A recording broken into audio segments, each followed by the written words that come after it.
really wet at Brotherton at the clothing bank this morning. Gary's been and tie wrapped everything up for us.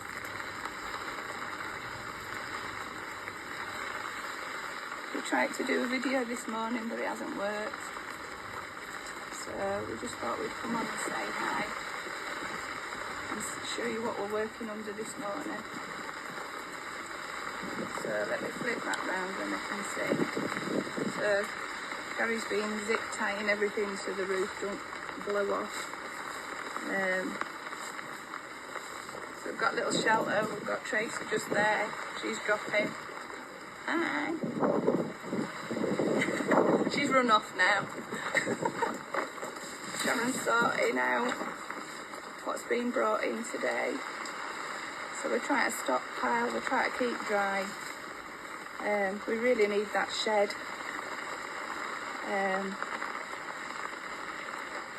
So we can get going. We need Selby Council to get on board.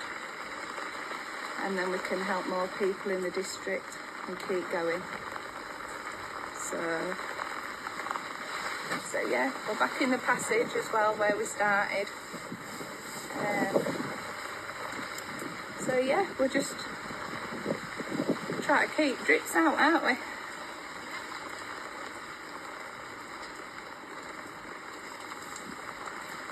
So yeah.